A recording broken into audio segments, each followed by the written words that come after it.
નમસ્કાર. આજે આપણે ધોરણ 10માં પાઠ 10 જે છે એની સમજૂતી મેળવવાની છે.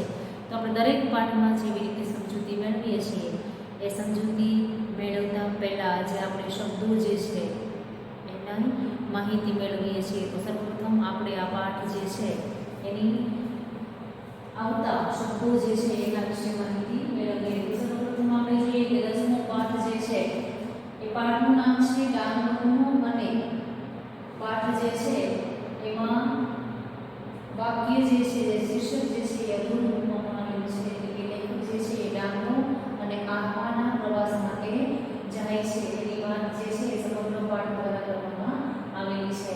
એના લેખક છે મહેન્દ્રસિંહ પરમાર. એનો સાહિત્ય પ્રકાર છે નિબંધ. હવે એમાં આવતા આપણે સમાનાર્થી શબ્દો જે છે એની માહિતી મેળવીએ. સર્વપ્રથમ જોઈએ તો પહેલો શબ્દ છે અંજલિ. અંજલિ એટલે કોબો અથવા દોથો. હેમ એટલે સોનું, સુવર્ણ અને કનક. ત્યારબાદ શબ્દ છે ગજ. ગજ એટલે હાથી અથવા કુંજર. નદી એટલે સરિતા, તટીની અને નિર્જરી. સમુદ્ર એટલે જલદી, રત્નાકર, ઉદધી અને મહેરામણ. ઝાડ એટલે વૃક્ષ, તરુ. તળાવ એટલે સરોવર અથવા જળાશય. ખચિત એટલે મઢેલું અથવા જડેલું. અવાજ એટલે રવ અથવા નાદ. વિકરાળ એટલે ભયંકર અથવા ભયાનક.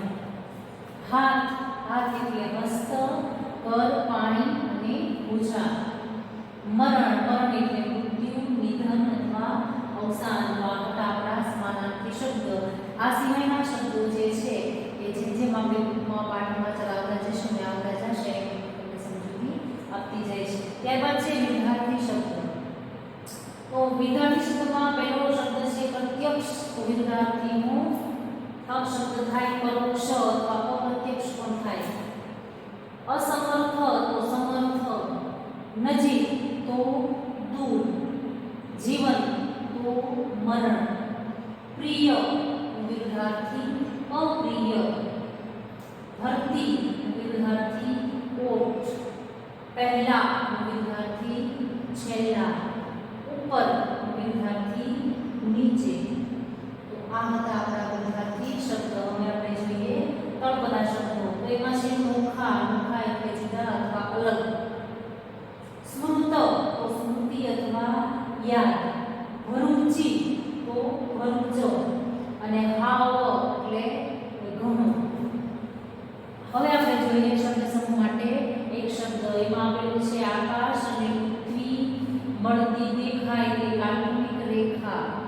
કે દૂર જોવામાં આવે તો આપણે એમ થાય કે પૃથ્વી અને આકાશ જે છે એ એક થઈ ગયા છે. એટલે શું કહેવાય તો કે ક્ષિતિજ. વનની સંપત્તિ તો વન સંપદા. એક થઈ જવું તે સાયુજ્ય. શરૂઆતનું તો આદિમ. મનને હરે તેવું મનોહર. આંખોને ગમે તેવું નયનરમ્ય. સાંકડો પગ રસ્તો તો કેડી. સૂર્ય આથમીને જ્યાં જાય છે તે કાલ્પનિક પર્વત અસ્તાચળ. આ આપણા પાઠમાં આવતા મુખ્ય શબ્દો છે. તો આ સિવાયના શબ્દો જે છે એની આપણે જેમ જેમ પાઠ આગળ લેતા જઈશું એમ સમજૂતી મેળવતા જઈશું. તો હાલ આપણે જોઈએ કે પાઠ જે છે ડાંગરનો એનો સાહિત્ય પ્રકાર નિબંધાત્મક છે. પણ સામાન્ય રીતે શું છે તો કે લેખક જે છે એ પોતાના પિતાજીને પત્ર લખે છે. ક્યારે તો કે પાઠની શરૂઆત જ એમ થાય છે કે પ્રિય બાપુજી. લેખક પોતે આહવા અને ડાંગનો પ્રવાસ કરવા માટે જાય છે. ત્યારે સમગ્ર પોતે ત્યાં શું શું જોયું, શું શું અનુભવ કર્યો એના વિશે માહિતી સરસ આપે છે. કે હાલના સમયમાં આપણે જોતા હોઈએ તો કે હાલનો યુગ જે છે એ મોબાઈલ યુગ છે, ટેલિવિઝનનો યુગ છે. તો માણસો જે છે એ મોબાઈલનો વધારે પડતો ઉપયોગ કરે છે. તો વધારે પડતા ઉપયોગમાં પોતે જે છે એને જે પણ કંઈ કહેવું છે એ વોટ્સઅપ દ્વારા અથવા ફોન કરીને માણસો જે છે એ પોતે એકબીજા ચર્ચા કરે છે, વાતો કરે છે. તો હાલ આપણે જોઈએ તો લેખક જે છે એ પાઠ દ્વારા એવી સમજૂતી આપે છે કે સામાન્ય જનજીવનમાં પત્ર જે છે એનું મહત્ત્વ ઘટતું જાય છે. વિદ્યાર્થીઓ હોય અથવા ગમે તે લોકો હોય એને પત્રનું મહત્ત્વ સમજાય નહીં અને એ પણ પત્રનું મહત્ત્વ દિન બ દિન ઘટતું જાય છે. ત્યારે એને પોતે લેખક જે છે એ કહે છે કે આ પત્ર લખવાની પોતાની પાઠ દ્વારા લખવાની ચેષ્ટા શું છે કે લોકો જે છે એ પત્રથી માહિતગાર થાય. કે પ્રાચીન સમયમાં લોકો જે છે એ પોતે ચિઠ્ઠી અથવા પત્ર લખી સંદેશો એક જગ્યાએથી બીજી જગ્યાએ મોકલતા. તો એ સામાન્ય સ્થિતિ જળવાઈ રહે એ માટે લેખક જે છે એ વિદ્યાર્થીઓને અને જે પણ માહિતી મેળવે છે એટલે બધાને એક પત્ર જે છે એનું શું જીવનમાં મહત્ત્વ છે, પત્ર કેવી રીતે લખવું, એ તમામ પ્રકારની માહિતી જે છે એ પાઠ દ્વારા લેખક જે છે એ સમજૂતી આપે છે. તો આપણે જે છે એ આ પાઠ જે છે એની માહિતી મેળવીએ છીએ તો સમગ્ર પ્રકારે એનો મુખ્ય સાર જોઈએ તો પાઠ શું કહેવા માંગે છે તો કે ડાંગના વનનું પ્રકૃતિ સૌંદર્ય કેવું છે, ત્યાંના આદિવાસી લોકો જે છે એના રીત રિવાજો એ કેવું જીવન જીવે છે એના વિશે લેખક માહિતી પ્રાપ્ત કરે છે. ત્યારબાદ ત્યાં ગીરા નામનો ધોધ જે છે એ વહે છે એના સૌંદર્યની વાત જે છે એ પોતે પત્ર દ્વારા કરે છે. સમગ્ર પાઠ જે છે એનું સાહિત્ય પ્રકાર નિબંધ છે પણ પત્ર જે છે એ સ્વરૂપે લેખક જે છે એ પોતાના પિતાજીને જ્યારે પોતે ડાંગ અને આહવાનો પ્રવાસ કરે છે ત્યારે પોતે જે છે એ પોતાના પિતાજીને એનાથી માહિતગાર કરે છે. તો સરળ અને સાદી ભાષામાં સરસ રીતે લેખકે આપણને આ નિબંધાત્મક પાઠ જે છે એમાં દરેક વ્યક્તિની કલ્પના શક્તિ ખીલે એ રીતે લેખકે સરસ એવી માહિતી આપેલી છે. તો સર્વપ્રથમ પાઠની શરૂઆત કરીએ એ પહેલાં આપણે એમના લેખક જે છે એનો મુખ્ય પરિચય મેળવી લઈએ. તો પાઠ 10 ડાંગરનું અને એમના લેખક છે મહેન્દ્રસિંહ પરમાર.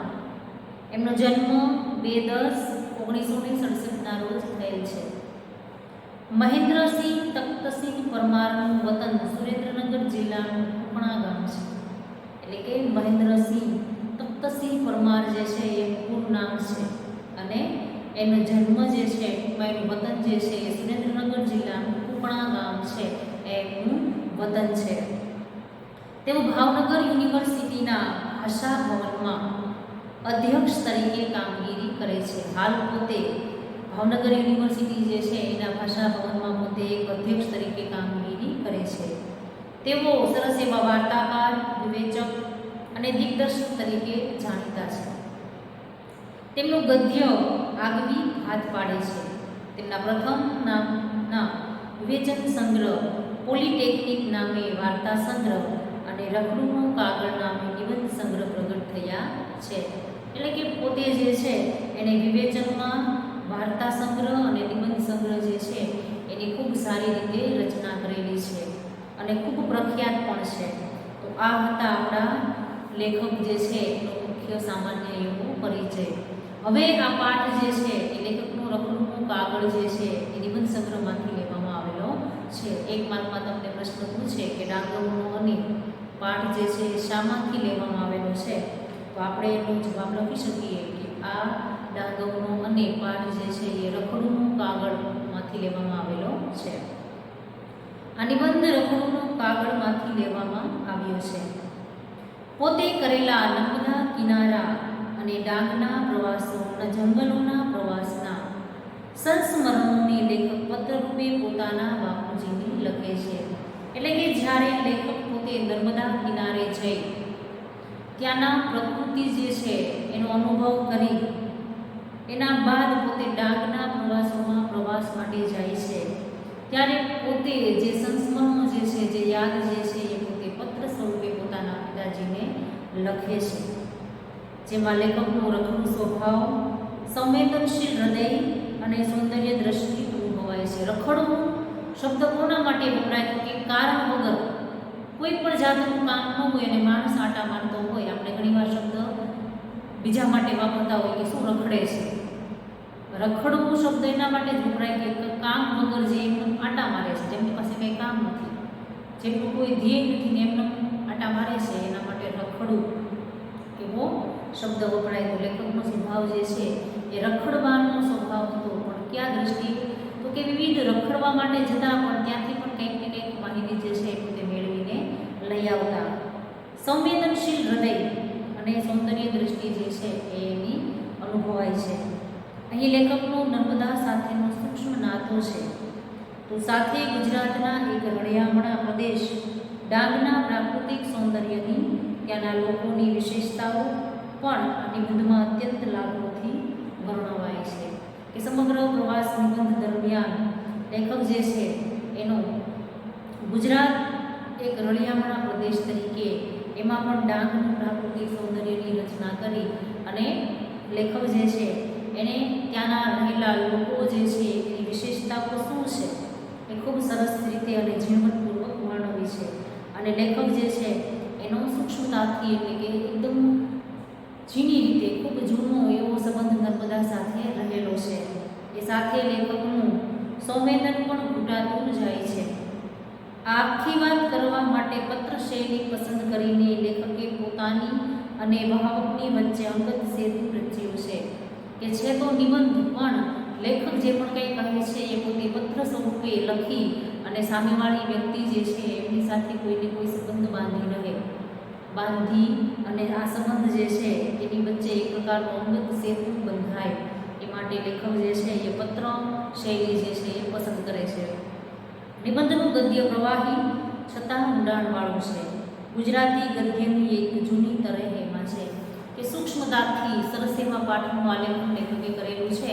તો એમાં જૂની રીતે ગદ્ય એટલે કે પાઠ જે છે એની જૂની પદ્ધતિ અપનાવી અને લેખકે સરસ એવો નિબંધ જે છે એમાં પોતે જે પણ પ્રવાસ કરેલો છે એની વિશે સરસ માહિતી જે છે એ પોતે આપણને આપે છે.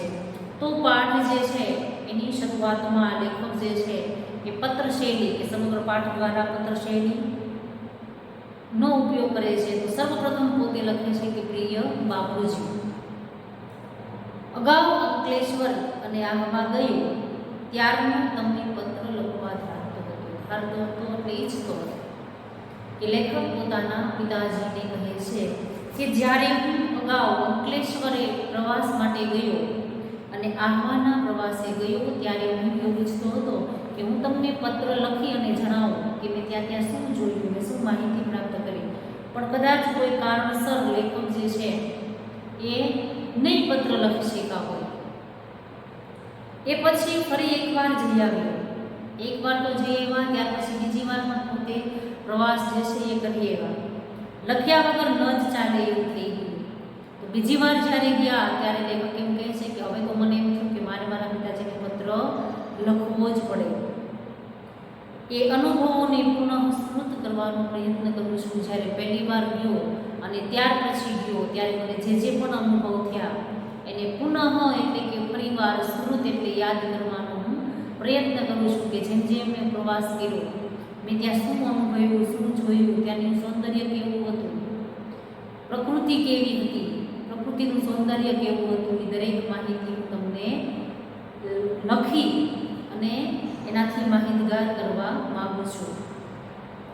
આહવા જતાં પહેલાં 3 દિવસ અંકલેશ્વર રોકાયો. હવે પોતે જ્યાં પ્રવાસે ગયા ત્યાંનું પોતે વર્ણન કરે છે કે પોતે આહવા જતા હતા ત્યારે રસ્તામાં 3 દિવસ અંકલેશ્વર જે છે ત્યાં પોતે રોકાય છે. અંકલેશ્વર મને પ્રિય છે. લેખક કહે છે કે અંકલેશ્વર પોતાને ખૂબ ગમે છે.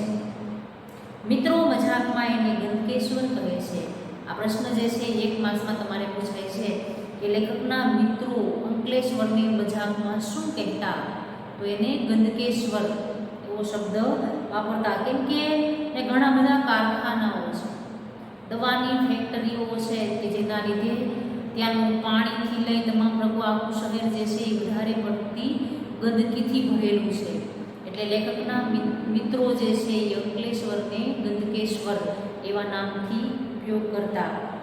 એ કારખાનાઓથી ઉભરાતું એશિયાનું બીજા નંબરનું ઔદ્યોગિક મથક મારું પ્રિય સ્થળ છે.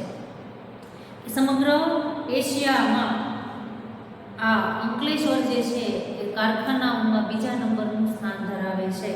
કે કે આ ઔદ્યોગિક મથક જે છે એ લેખકનું પોતાનું પ્રિય સ્થળ છે, લેખકને ત્યાં ખૂબ ગમે છે.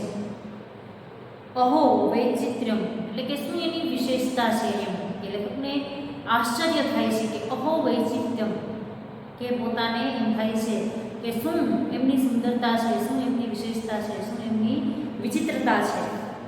એની દુર્ગંધ સાથે એક ઘરોબો કેળવાઈ ગયો.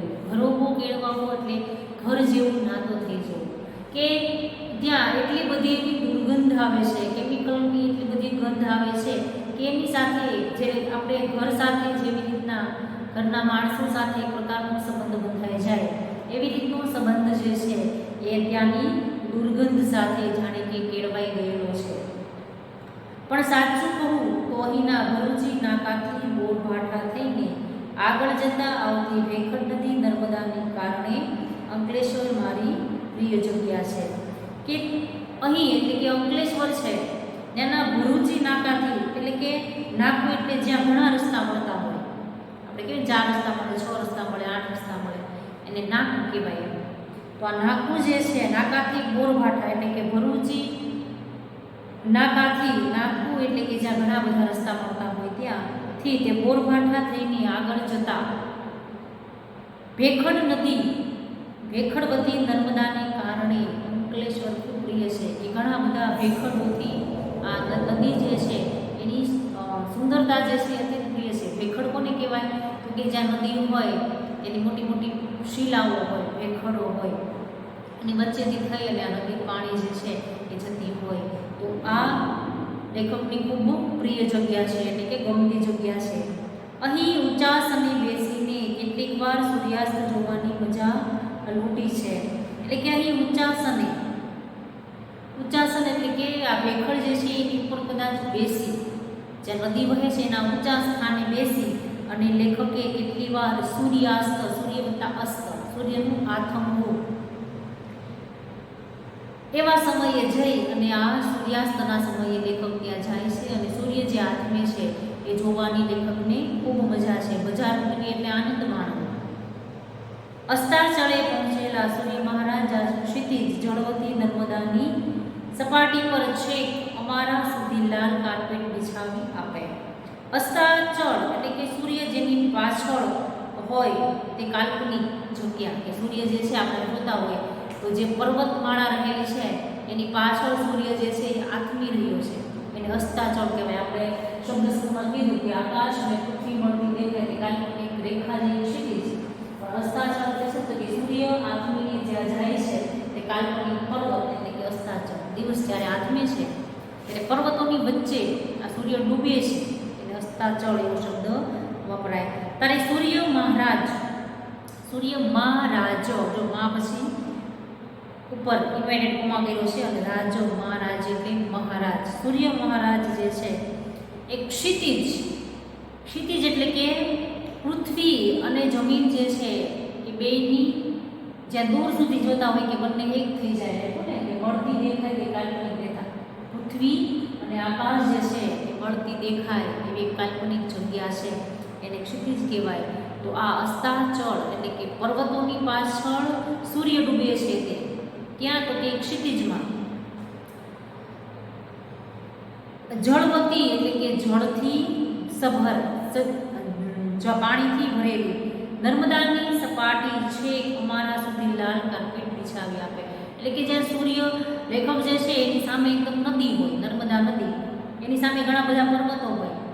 પર્વતની અંદર સૂર્ય જ્યારે ડૂબે છે તો સૂર્ય જ્યારે આથમે ત્યારે લાલ રંગનું હોય.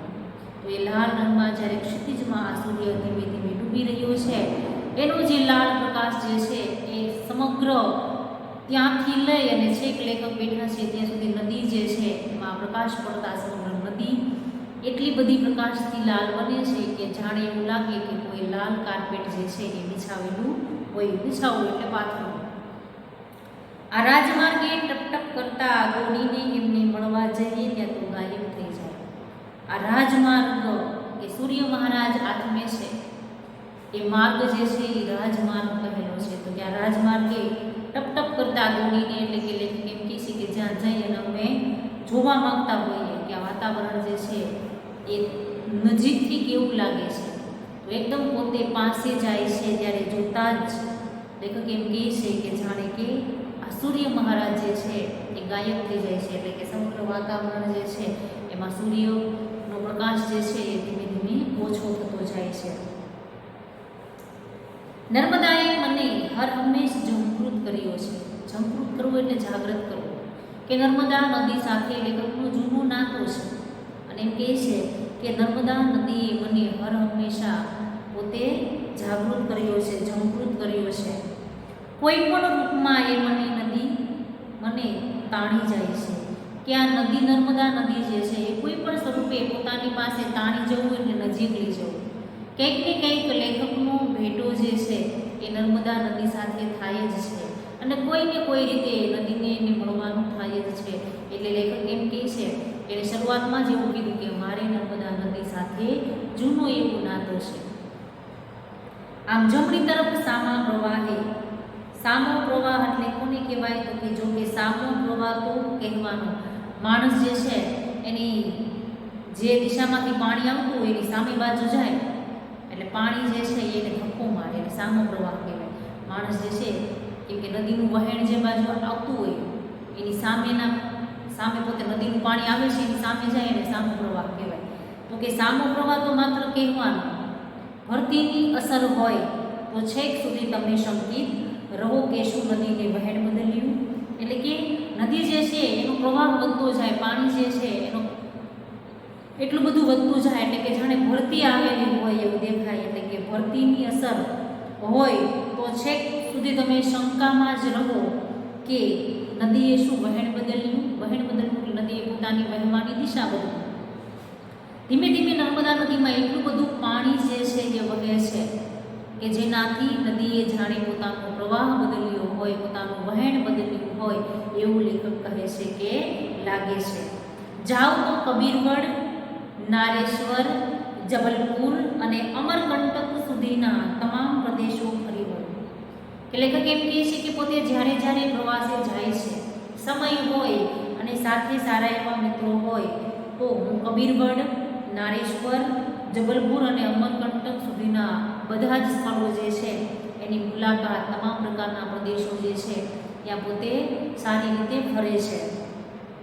તો આમ ડાબી તરફ પ્રવાહ સાથે વહતો સમુદ્રમાં ક્યાંથી ક્યાંનું ક્યાં અને એની વિરુદ્ધ દિશામાં એટલે કે ડાબી બાજુ પોતે પ્રવાસ માટે જાય તો સમુદ્રની સાથે પોતે સરસ એવો સમુદ્રનો અનુભવ કરે છે. એટલે કે સમુદ્રમાં વહવું એટલે કે સમુદ્રની સાથે સમુદ્રનું સૌંદર્ય જે છે એની મજા માણે અને ત્યાંથી ક્યાં સુધી પહોંચે એટલે એમ કહે છે કે કહી શકાય નહીં કે ઘણી બધી સારી રીતે પોતે સરસ એવો પ્રવાસ કરે. કબીરવડ સાથે કબીરજીને અનુભવીએ, કેટલાક તપસ્વીઓના તપને અનુભવીએ કે જ્યારે પોતે કબીરવડની મુલાકાતે જાય છે, પ્રવાસે જાય છે ત્યારે અવશ્ય પોતે કબીરજી જે છે એને યાદ કરે છે. એ કબીરવડની નીચે કબીરજી ગયા પછી એવા કેટલા બધા તપસ્વીઓ જે છે કે જેને તપ કરી અને પોતે સરસ એવી ભગવાનના આશીર્વાદ મેળવેલા છે તો એના તપને પણ અનુભવ કરી. નાહીએ ત્યારે આખી નર્મદા આપણી હોય, કે નર્મદા નદીમાં જ્યારે લેખક એમ કહે છે કે હું નાહું ત્યારે મને એવું લાગે કે આખી નર્મદા નદી જે છે એ મારી છે. કાલાંતરોની સૃષ્ટિમાં આપણે નાહી રહીએ. કાલાંતરોની સૃષ્ટિ એટલે કે લાંબા સમયના અંતર પછી વિશ્વ સર્જન જ્યારે થયું હોય, કાલાંતર, કાલ એટલે સમય, એટલે કે લાંબા સમયના અંતર પછી આ વિશ્વનું ફરી પાછું સર્જન કરેલું હોય એવી સૃષ્ટિમાં આપણે નાહી રહીએ. કે જેમ જેમ સમય ગયો એમ નવું સર્જન વિકાસ જે છે એ થતો ગયો. તો કાલાંતર એટલે કે લાંબા સમય પછી આ વિશ્વની સૃષ્ટિ જે છે એમાં કંઈક બદલાવ આવેલો હોય તેવો અનુભવ જે છે એની સાથે લેખક પોતે આ નર્મદા નદીમાં નાહી રહ્યા છે. એક અંજલિ ભરીએ તો હાથમાંનું જળ ભૂતકાળના બધા દ્રશ્યો વર્તમાનની સન્નિધિને ઉઘાડતું આવે. કે એક અંજલિ એટલે કે ખોબો, આ નર્મદા નદીમાં લેખક જ્યારે સ્નાન કરે છે ત્યારે પાણીથી બે હાથથી પોતે પાણી જે છે એનો ખોબો ભરે છે અને હાથમાંનું આ પાણી જે છે જળ એટલે કે પાણી જે છે એ ભૂતકાળના બધા દ્રશ્યો કે ભૂતકાળમાં વીતી ગયેલા તમામ પ્રકારના દ્રશ્યો જે છે એ વર્તમાનની સન્નિધિએ ઉઘાડતું હોય. વર્તમાન એટલે કે હાલના સમયમાં સન્નિધિએ એટલે કે એકબીજા સાથે જોડાયેલું ઉઘાડતું આવે.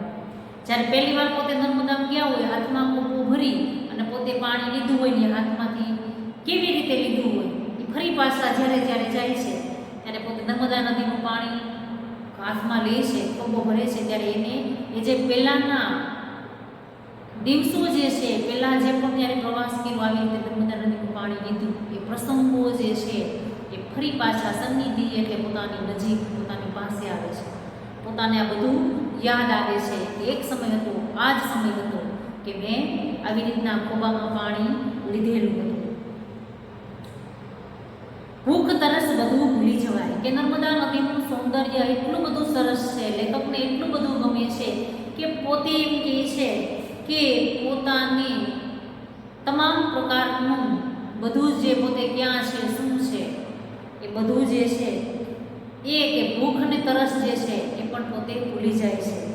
કવિ રાજેન્દ્ર શુક્લની યાદ આવ્યા વિના ન રહે કે કવિ રાજેન્દ્ર શુક્લ જે છે એને સરસ એવી કાવ્ય પંક્તિ જે છે એમાં પોતે પ્રકૃતિનું વર્ણન કરતી એક કાવ્ય પંક્તિ આપેલી છે. તો લેખક એમ કહે છે કે અહીં આપણે રાજેન્દ્ર પ્રસાદ જે છે એની યાદ કરવા રાજેન્દ્ર શુક્લ જે છે એને યાદ કરવા ઘટે. મુઠ્ઠી ચણા કે ધાણી ઝરણાનું મીઠું પાણી, ઘેઘૂરની ઘટામાં આઠે પ્રહર ઉજાણી. ત્યાંનું સૌંદર્ય એટલું બધું સરસ છે કે કદાચ મુઠ્ઠી ચણા હોય અથવા મુઠ્ઠી ધાણી હોય, માણસને ગમે એટલી ભૂખ લાગી હોય, જ્યાં સુધી એ પોતે પૂરું ભોજન ન કરે ત્યાં સુધી ભૂખ જે છે એ સંતોષાય નહીં.